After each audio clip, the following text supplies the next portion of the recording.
వ్యవసాయంపై సోయి లేని వాళ్లు విమర్శలు చేస్తున్నారని వ్యవసాయ శాఖ మంత్రి తుమ్మల నాగేశ్వరరావు అన్నారు. రాళ్ల వానలు కురవకుండా బీజేపీ బీఆర్ఎస్ అడ్డుకుంటాయని ప్రశ్నించారు మంత్రి తుమ్మల. ఖమ్మం జిల్లా నేలకొండపల్లి మండలం చెరువు మాదారం గ్రామంలో డీసీసీబీ బ్యాంకు నూతన బ్రాంచ్ను ప్రారంభించారు మంత్రులు తుమ్మల, పొంగిరెడ్డి. అర్థం పర్థం లేకుండా రేవంత్ ప్రభుత్వంపై విమర్శలు చేస్తున్నారని మంత్రులు ఫైర్ అయ్యారు.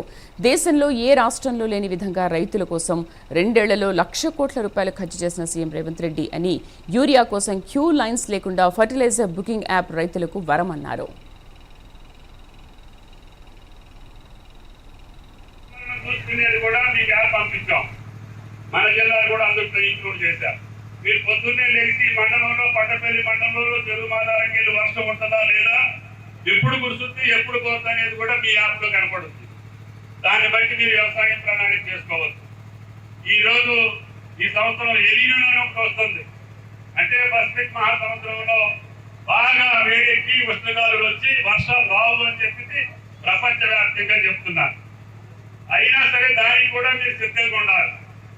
వర్షం వెనకడికైతే ఏ పంటలు వేసుకోవాలి, వర్షాలు మామూలుగా ఉంటే ఏ పంటలు వేసుకోవాలి, రిజర్వాయర్లకి నీళ్లు వస్తే సాగర్ నిండితే ఏ పంట వేసుకోవాలి, నిండకపోతే ఏ పంట వేసుకోవాలి, మీరు దానికి కూడా మెంటల్ గా ప్రిపేర్ కాండి.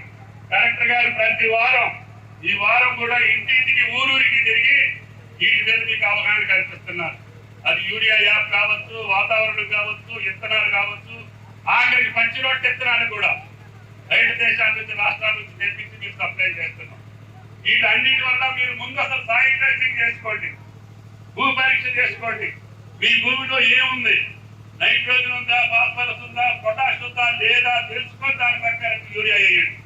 భద్రయ్య గారు 10 కట్టలు వేసింది కాబట్టి నేను 12 చేస్తానంటాను. అసలు అందులో ఏముందో లేదో భద్రయ్య గారు చూసేది లేదు. మంత్రి ఎదురైంది కాబట్టి నాకు యూరియా పంపించమని అంటారు. కాబట్టి మీ భూమి మీరు పరీక్షించుకొని ఖచ్చితంగా వ్యవసాయం చేయండి. మీకు వాతావరణం చూసుకునేది కూడా మీకు యాప్ పంపించాం. మన జిల్లాలో కూడా అందరూ